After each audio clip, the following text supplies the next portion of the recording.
is possible. So it depends. If you're short on time and if it is a perspective like that, then you're better off just photoshopping it on top.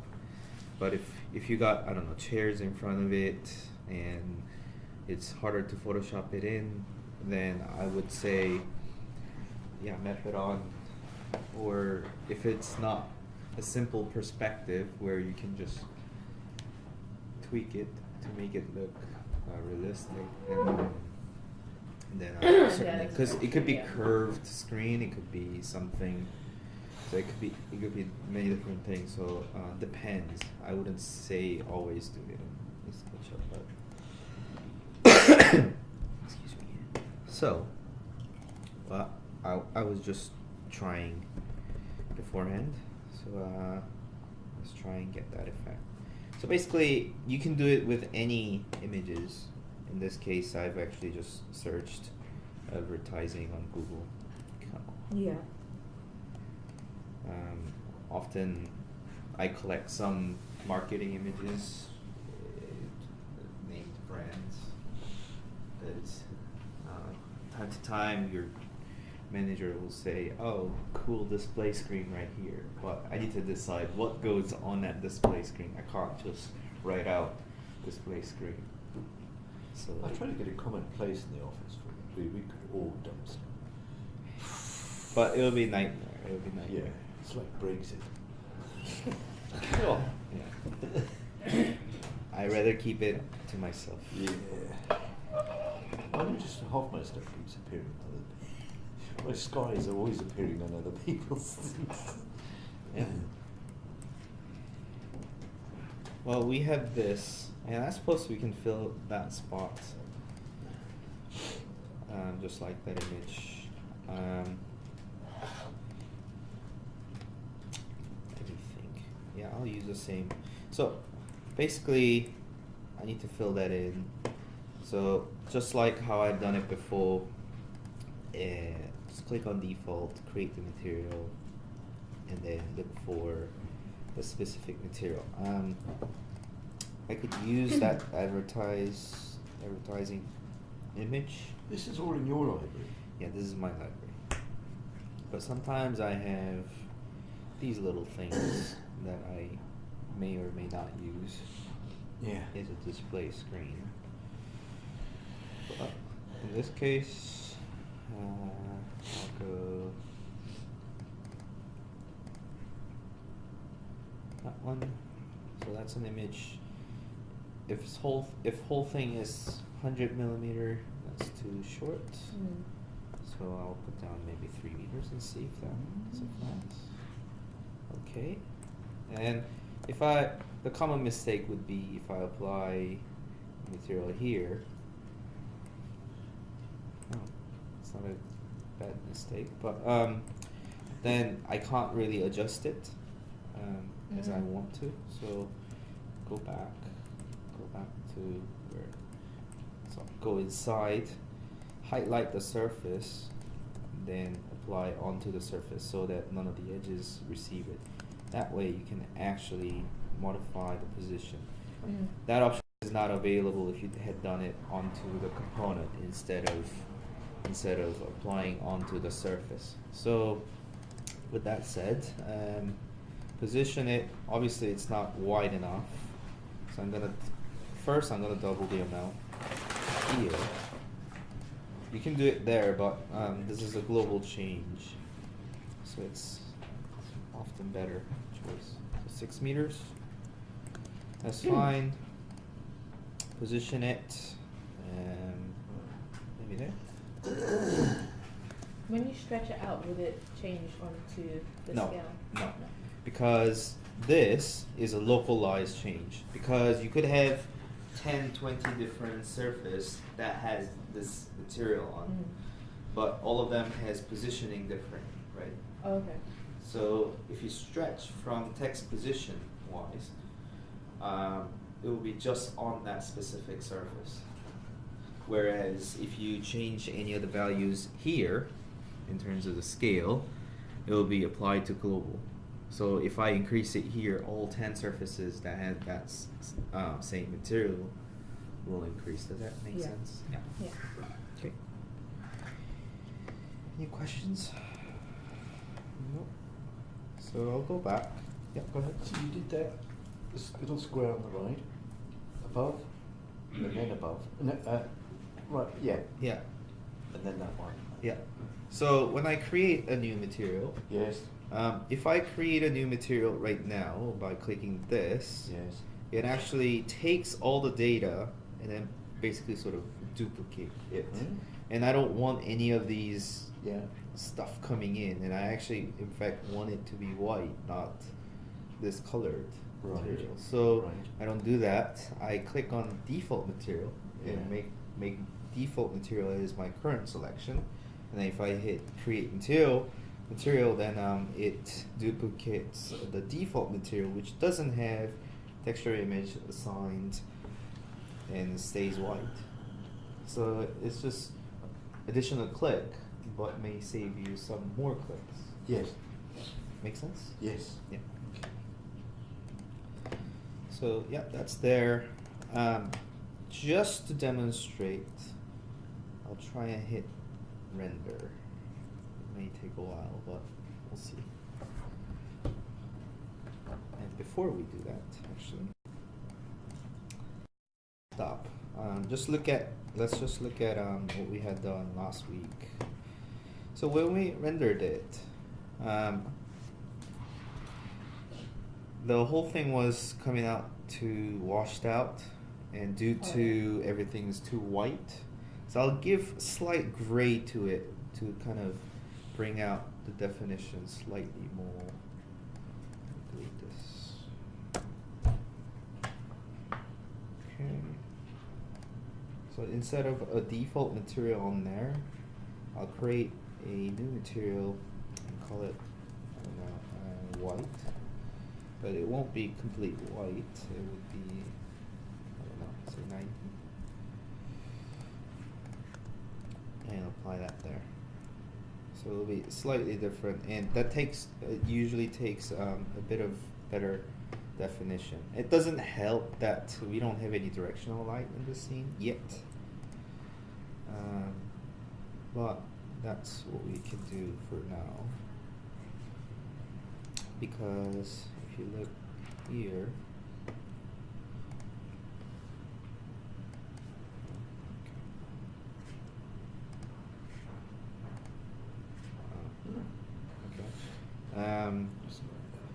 this one has some color of tone, but this wall is just looking too flat. You don't see anything there. So I'll just increase the render size. Maybe that, I don't think it will contribute to time so much.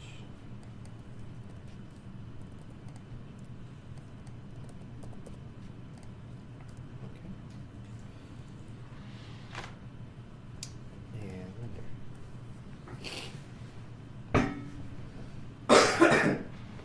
Whilst that's going on, any questions?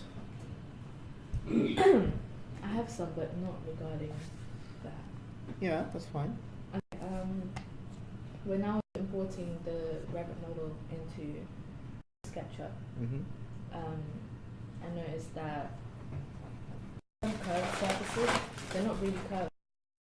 They're made out of different pieces, and like applying materials on them is just like difficult because yeah. Is there any way like that could be changed into one surface instead of, I don't know, unless you remodel it? There is. And so basically bringing other external modelers' data into SketchUp will have somewhat of a caveat, and we all understand that. So there are some methods that you can implement into Revit when you're exporting stuff out to just make sure or make it easier when importing. For example, what I tend to do is I isolate things differently in Revit rather than bringing everything in chunks. So I isolate all the floors and then export. Then I isolate all walls and then export, and then bring in twice in SketchUp. So I bring floors and then I bring in all the walls so that they come in separately. That way they're not separate. If you bring in walls and floors together in a single file, the chances are everything's going to get mingled up and you can't really differentiate them inside of SketchUp. So that's what I tend to do. And there are different ways. So even on export settings on Revit, there are a couple of options, which one is regarding to the coordinate. So you have a project internal coordinate and then you have shared coordinate. In any case, you should have one throughout the whole export series, so that whenever you bring in from SketchUp side, everything lands on the correct coordinate rather than having to position it. Yeah. So with export setting, there is actually a setting to respect the coordinate or the origin. Same thing, but the name for it from SketchUp would be origin, whereas inside of Revit it would be coordinate. So, and yeah, you can set that so that if you have 10 different exports to do, they all come in the same exact position. So you don't have to worry about heights or scaling it or anything like that. So that's another thing. And in Revit, when you're exporting it, you have two different settings in terms of deciding the curves or geometry. I believe one setting is ACIS, abbreviation, and yeah, and one is not superior to the other. There's two options for exporting the geometry in terms of the curves and the lines and the faces. So one is not superior over the other. More accurate, but more broken up. The other one tends to be simplistic, where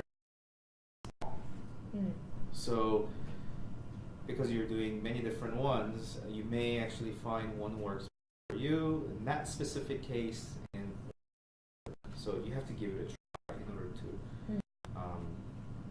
to export a usable geometry. So that's one thing. Now from SketchUp side, you import like that, and because you import differently, they're all going to be grouped separately. So all the floors are together, but they're all grouped together. And the walls that are imported separately will be all in one group, but it will be all in a group. So that you can separate floor and the wall. Does that kind of make sense? Yeah. So you can do that.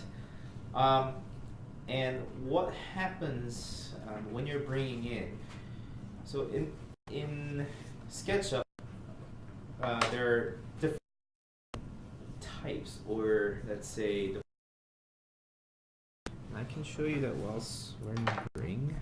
Wait, sorry, did you say that there was a setting on the export for Revit where you could group all the walls together or flooring together? You can isolate by category. Oh, okay. And that's when you export them individually? No, you don't. But basically what you do is in Revit, you can isolate things by either element or category. Mm-hmm. If it's category, if you highlight one wall and then if you say isolate by category, then you isolate just the walls only. And from then you export, then it only, or you have, it'll pop up a dialog asking, do you want to export just the isolation or the entire model? And then you say isolation only. Then it only exports those walls in the scene. It doesn't group them separately, but it groups the entire wall into one. Yeah. And in regards to lines, okay, well, I don't I don't see the point of continuing this. I don't know if you can see, but there's some noises like that. The noise will reduce, but there's not really point in that. I just that image there, but I just want I'll save this so I can actually compare it to when I actually lit that material. So I'm gonna go here. I'll just say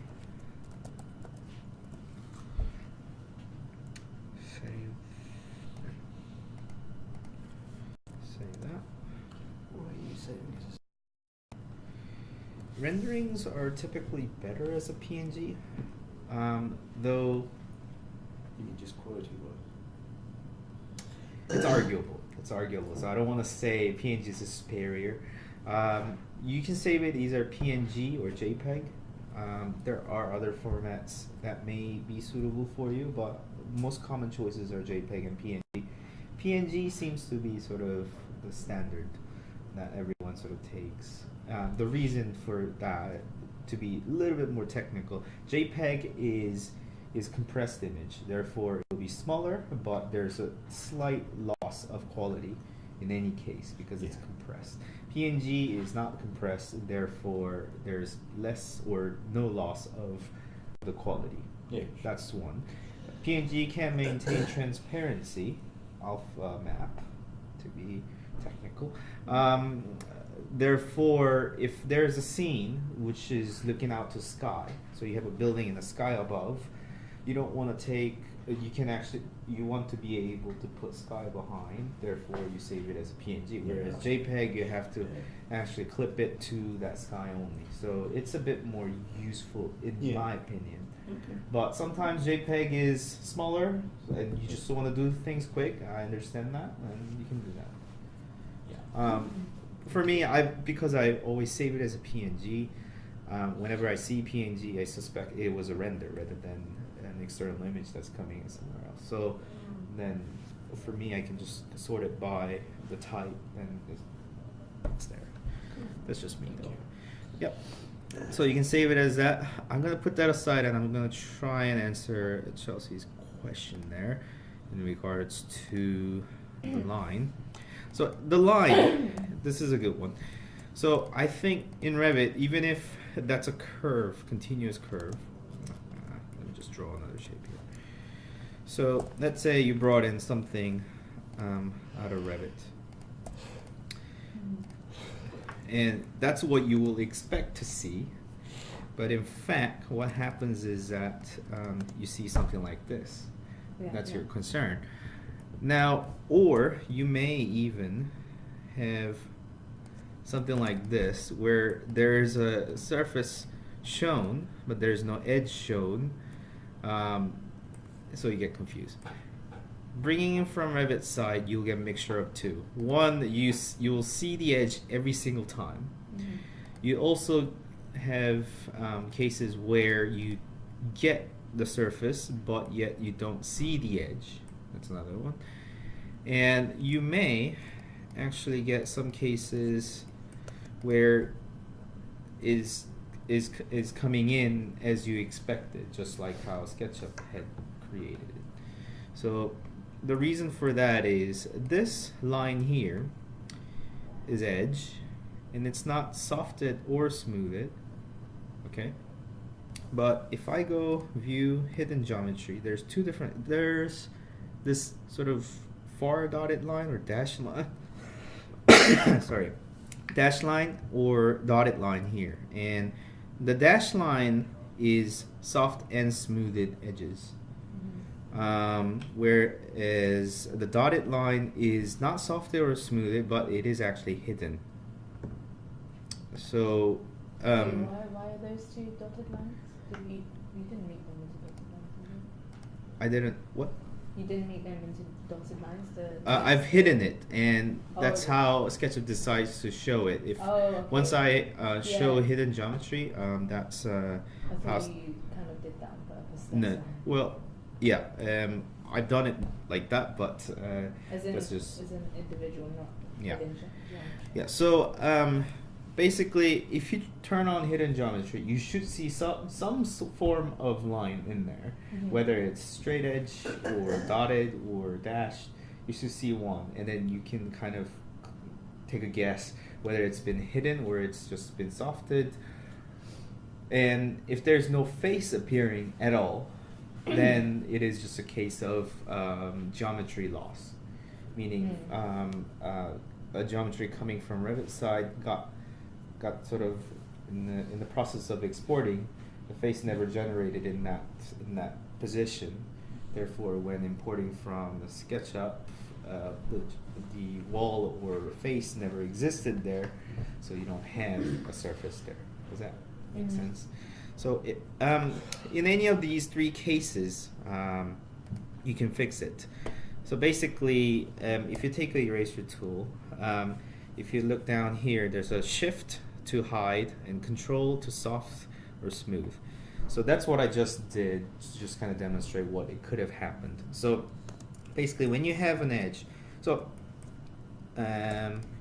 when you draw from SketchUp and then push pull this, all of these edges along the curve has been softed and smoothed. Oh, okay. Therefore, you don't see it, and you kind of, even if you look from the side, there's not really much of a distinction. There still is somewhat of a segmentation or faceting, but it appears to be very smooth. Whereas if you look here, you see how that's sort of faceted, and that is due to it's not softed. It's just hidden, and that's those two clues as well. How did you do the one on the right to start off? Just That drew a it was line, softened and yeah, and then drew an arc, but how did and then you push do, pull Yeah, but it's got no lines on it. How did you do that? lines. What lines? No, I mean with And no this facets. one, yeah. So what I Yeah. did was basically here, this is understood as arc, but if I explode this curve and then push pull, it's no longer understood as an arc. It's actually separate edges. Therefore, if I Right. push pull, Yeah. it decides to stick Yeah. those vertical edges on every Yeah. single point. So that's how I got there first. Yeah. And then take an eraser tool. If I were to smooth it out by Yeah, that's holding what you down showed Control me, key, yeah. yeah. So if I go over it and it smooths it out, so it doesn't look faceted. It's actually smoothed. Yeah. But if I hold down Shift key, as it says from So here on, Control, you hold down the control and then erase that? yeah, you just drag across it. You drag Okay. your cursor across it. So this side has been hidden, where it looks faceted. This side has been smoothed, where it doesn't look faceted. Make sense? No, yeah, but Yeah. you drew it straight off without that. Straight off. The second one you did Yeah. didn't from the word go didn't have any facets on it. How did you do that? I think it's because It you comes drew like an that. arc. Yeah, if When you you draw an arc, it just comes like that. yeah, if you don't do anything, Yes. it comes like that. Oh, why doesn't mine do that? I've got a Maybe- settings or something wrong there. No. If you had used Mine arc, was just that. Yeah. if you had used arc to draw the curve, it should always come out like that. Okay, I'll have to check. Okay, I'm doing something. Unless you did something silly like breaking it up, Quite or, possibly. or just drawing the arc by drawing little tiny segments, then you would have done that. So if you had done everything smoothly, meaning if you had drawn circle or arc from SketchUp, not import, then it should come out like that. Or one case might be you're seeing this. No, you I'm seeing the just lines. accidentally turned on. Okay, I'll have to have a look. Yeah. Okay. Have a look. I'm right behind you. No, unfortunately for you. It's alright. So yeah, those are the cases, and you can kind of remedy that by either smoothing it out. I would smooth it out in most cases. You wouldn't Yeah. hide it. Yeah. If it's hidden, then one, It's it just may a case confuse of, you, and then it's just a case of applying material instead of different faces in just yeah, one. yeah. And if you have surfaces like this, let me just create a nice pink.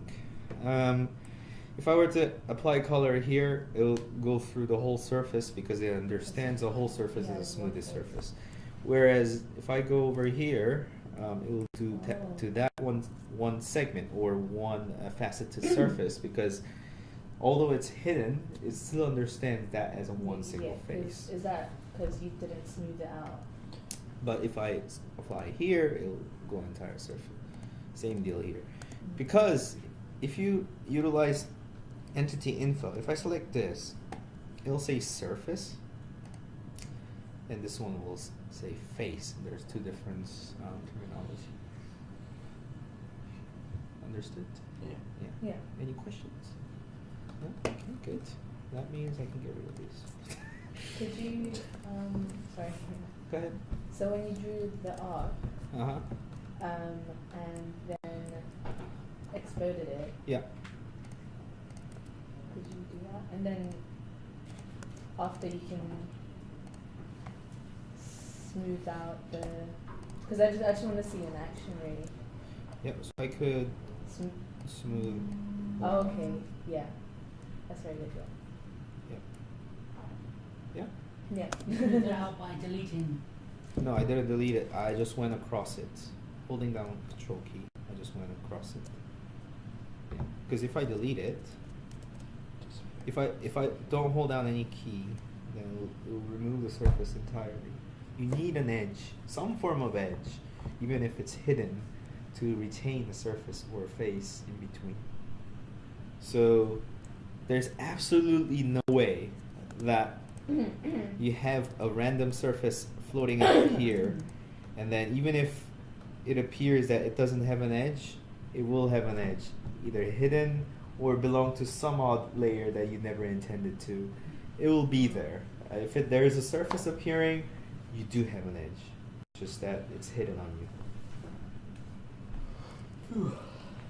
you. If there's a surface appearing, then you don't have an edge either.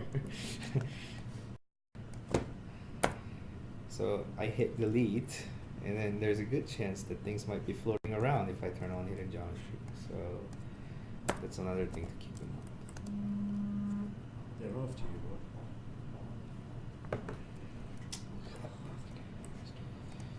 right? Okay, so this one I want to apply the emissive material. So I'm gonna select this one. So the material itself for the advertising picture is emissive, has an emissive. It doesn't layer. at the moment, but Oh. I will add the layer, and that's what I want to show you now. So if I simple that, it'll come in just like any other image-based material, but it won't be looking emissive or lit by itself or a TV screen or display screen. So if I just go back here, it just looks like, I don't know, a picture or picture frame. A lighter or, picture? yeah. Lightless picture. So if it's a display board which is being lit by itself, what you have to do is, on a previous version, in your case, right click on the material itself. So if you right click on it, you'll see there's going to be create layer, and then those lists will be somewhat like this, and then you click emissive. So emissive, as soon as I do that, everything sort of lights up to white, and then it goes away. Don't panic there because it still is, the image is still being used for the material itself.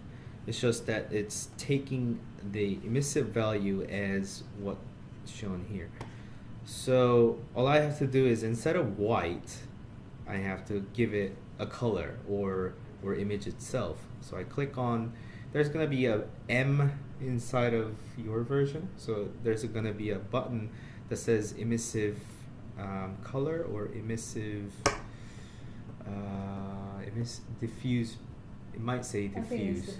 Yeah, diffuse. So if you it'll say diffuse under emissive. If you click on the M inside, the dialog will be similar to what you see here.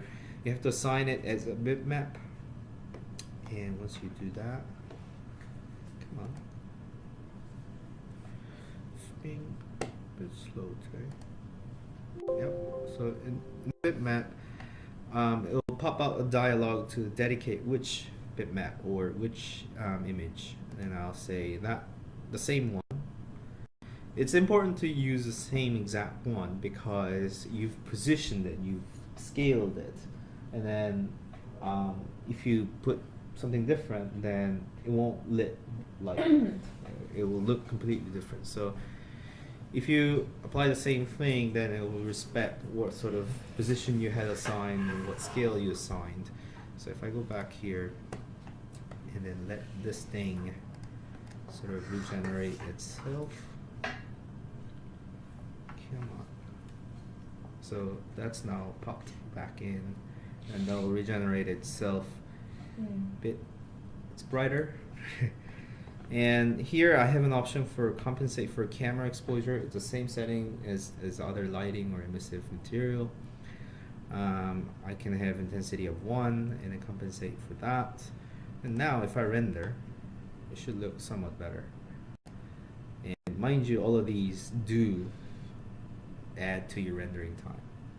So there's more calculation of the light that SketchUp and V-Ray needs to do. Therefore, it takes a bit more time. But I think we can get it to the level where it's better looking than this one.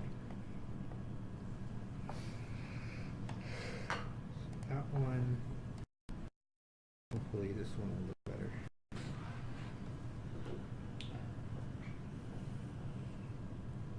We got a little bit sidetracked with the edges, but any other questions whilst this rendering? Chelsea? A whole different one. Huh? A whole different one. Yeah, this one. You did help me with importing 3D Max models once upon a time. Okay. I completely forgot how to do that. I think from 3D Max, you've exported as a DWG or DXF file, and then you imported it. Because SketchUp doesn't naturally like 3D Max. I could be wrong. I've always had trouble. That's one of the supported formats. 3D Max, 3D Max. Do you see any? 3DS, maybe? 3DS, yeah. Yeah, so you import that, and then you do a bunch of cleanups, like take out all the layout layers, because Oh, yeah, put everything into one line. so And a lot of line. yeah, cleanups or the something? lines. So basically, just like Chelsea asked, when it comes in, the lines could be hidden, it could be smoothed.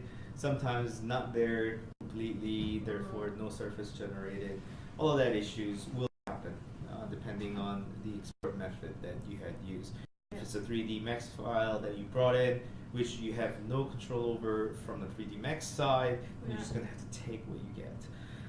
If that's the case, then bring it in. What I will do is I'll first try and smooth out all the edges. So if there is a face, then smooth it out, because like I had shown you, softened sides or softened edges look better than faceted.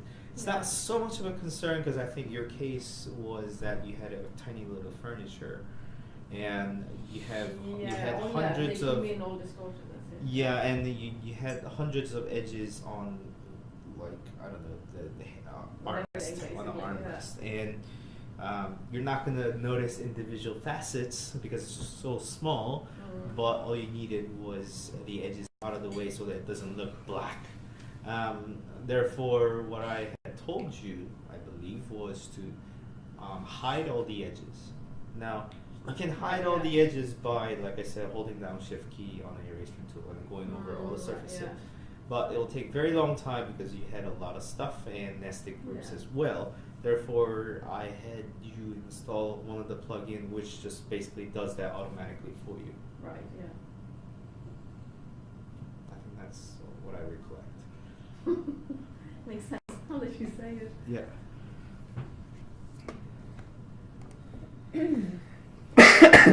Yeah, so Just to everything. make sure, sorry. Yeah, go ahead. Just to make sure, so the imported model with a curved face. Mm-hmm.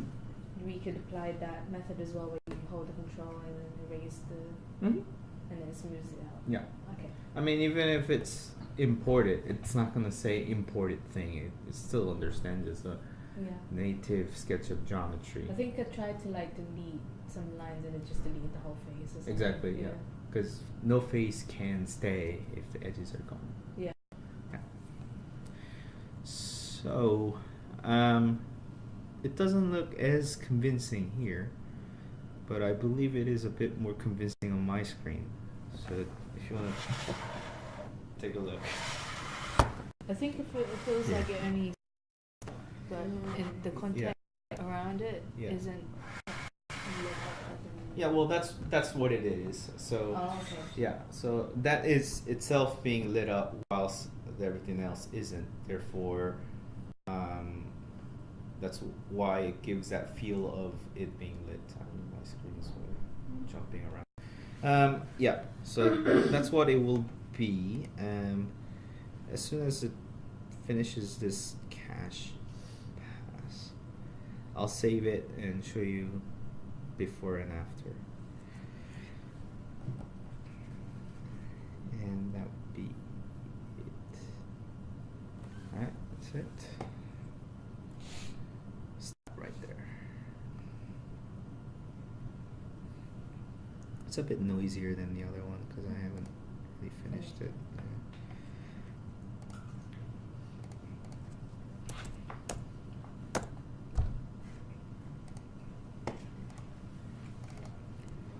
Oh, that's the wrong one.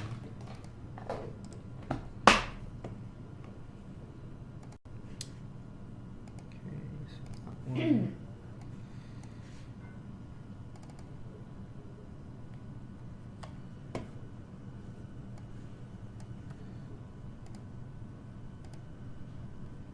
So yeah, well, it's brighter, and it will stay like this regardless of the ambient lighting. Because that area is sort of, I guess, non-lit. In this case, it'll look flat. Whereas that one, even if the area is sort of darker, that itself, because it's being lit, it'll have its own brightness. Therefore, appears to be lit surface. So with that, with outlines that I had put in last week on top, will look more convincing. Any questions? Cool. Otherwise, dismissed. Wicked. Cool. Yes, thank you very much. Thanks, Joe.